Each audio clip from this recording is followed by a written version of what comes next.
Marvel's First Family, the world's greatest comics magazine, the house of ideas that Jack and Stan built, and yet with a pre 2025 resume full of failures on the big screen, the Fantastic Four pale in comparison to the Q rating of Spider Man, the X Men, and the Avengers. I'm here to help you enjoy what makes the Fantastic Four great, with a quick and easy guide on the best places to start reading Fantastic Four comics in their now 65 plus year history. These are all the comics that will make you a certified FF expert without having to read every single issue, unless you want to, and then more power to you.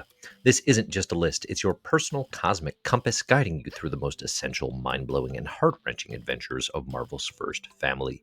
Hey everybody, I'm Dave Wiesing, founder and editor-in-chief of comicbookherald.com. If you like the videos, please like, subscribe, share, and comment. That all helps me out a great deal. You can find the full Comic Book Herald Fantastic Four reading order linked in the show notes, as well as a link to subscribe to Marvel Unlimited, where you can read all of these comics I'll mention today in the most affordable digital manner. The first Where to Start guide is Fantastic Four by Jack Kirby and Stan Lee. I would say read at least Fantastic Four number 1 to issue number 60. Look, there's no getting around it. You have to start here. This isn't just the beginning of the Fantastic Four, it's the birth of the Marvel Universe as we know it. Stan Lee's groundbreaking characterization and Jack Kirby's unparalleled cosmic imagination combine to create something truly revolutionary. You get the origin, the first appearances of Doctor Doom, Galactus, Silver Surfer, the Skrulls, the Kree, Black Panther, the Inhumans, and so much more. This is raw, untamed genius on every page. It's not just the start either, right? 60s Fantastic Four is so fun. This is the DNA. This is the foundation. If you want to see a monkey magnetically attach Susan Storm to its back, this is where that magic happens. If you love what you're reading in issues 1 through number 60, keep going until issue number 104 for the official end of Kirby. Now, personally, I think the growing tensions between Kirby and Lee's attention-hogging, credit-taking ways diminish the home stretch, which is about 1967 to 1970, but there's still glory here. A good bonus add-on, Fantastic Four Full Circle by Alex Ross. This beautiful painted graphic novel fits neatly after This Man, This Monster, Fantastic Four number 51, and is a stunning modern tribute to the classic Kirby Lee era, capturing very much the vibe of 60s FF through a modern lens. Alex Ross, of course, well known for his iconic superhero covers and the painted imagery in the pages of Marvels, another great Marvel book. Number 2 on the list, John Byrne's Fantastic Four. You could read issues number 232 to number 295, but you don't gotta read all of them. After the foundational work of Lee and Kirby, John Byrne steps in here in the early 80s, delivers a run that many, myself included, consider the first definitive post-Kirby Fantastic Four. Byrne understood the characters, the family dynamic, and the sense of cosmic adventure well enough to ensure FF reclaimed a position among the best Marvel works of the early 80s, behind, of course, his own work with Chris Claremont on Uncanny X-Men.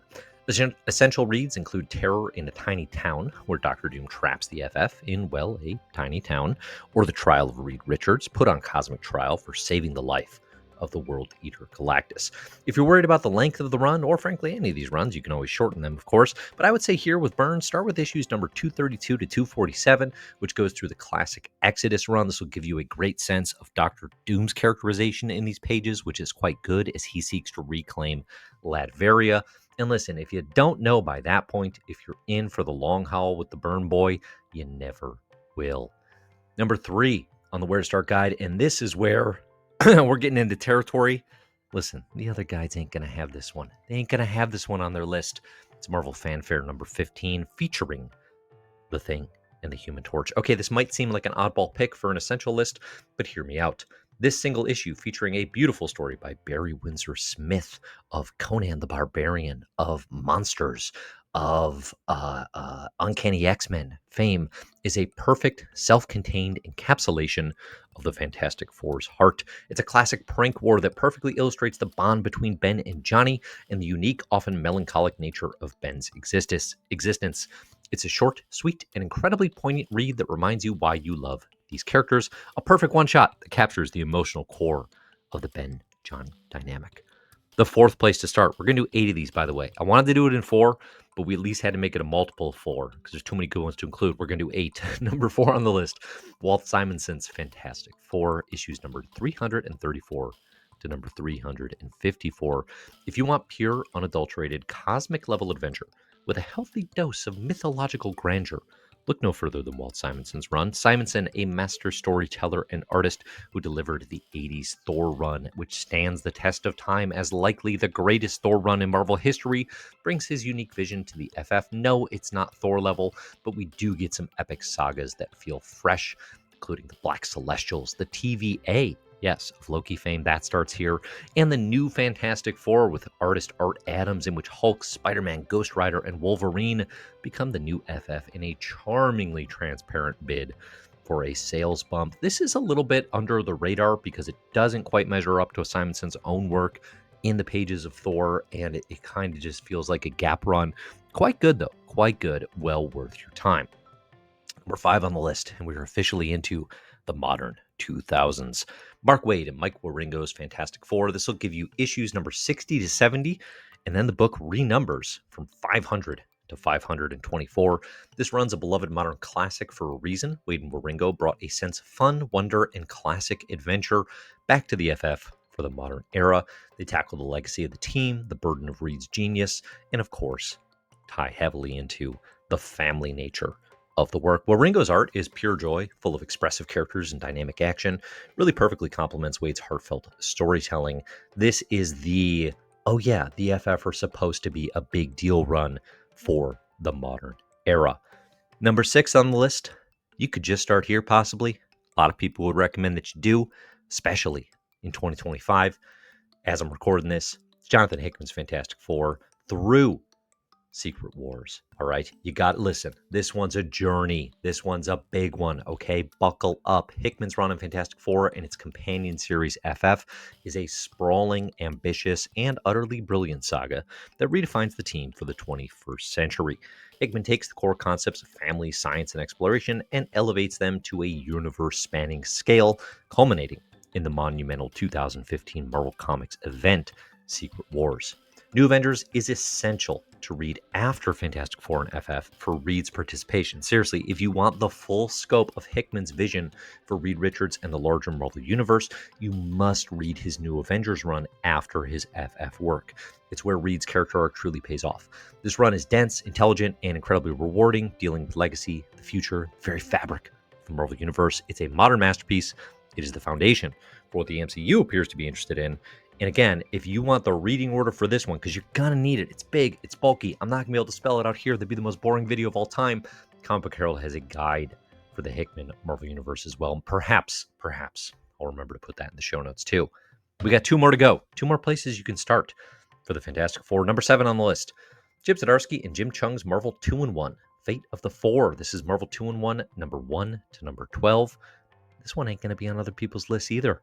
While not a main Fantastic Four title, this series leading up to the team's big return after their post-Secret Wars hiatus, it's quite good. Focuses on Ben Grimm and Johnny Storm with a bit of post-Secret Wars, infamous Iron Man era Doctor Doom. If you don't know what I'm talking about, don't worry, just read and enjoy as they search for Reed and Sue across the multiverse. Okay? I love the Ben and Johnny relationship. It's essential to me to enjoying Fantastic Four. This one obviously gets to lean into this one as they are the two looking for their other 2 fantastic companions. Final one on the list. This is the best one to start with if you want to know what's going on with Fantastic Four right now. Because guess what? We're in a golden age, maybe. A golden time? I don't know. What do you say when it's just like 2 or 3 years?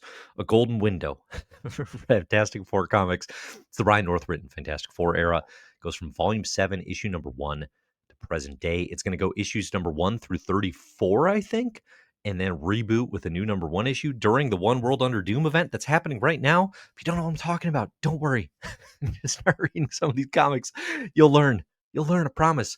If you want to jump into what's going on right now, though, Ryan North's run is your ticket. North, known for his clever writing and unique voice, brings a fresh, humorous, heartfelt approach to the team, doing it almost entirely in one and done issues. I think one of the hardest challenges in ongoing superhero comics. North really leans into the sci-fi of the book, into the math equations and the learning and the science that Reed Richards brings to the table.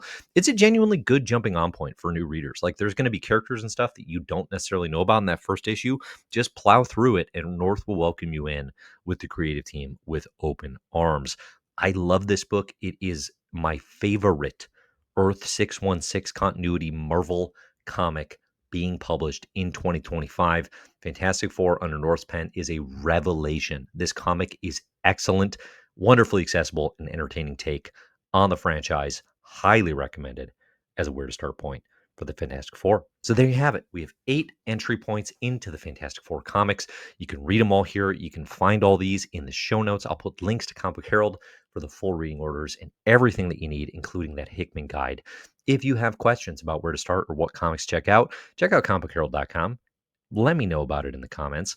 I will check it out and reply to as many as I can. But listen, this is going to be if you read all these, you are up to speed with most of what you need to know about Marvel's Fantastic Four.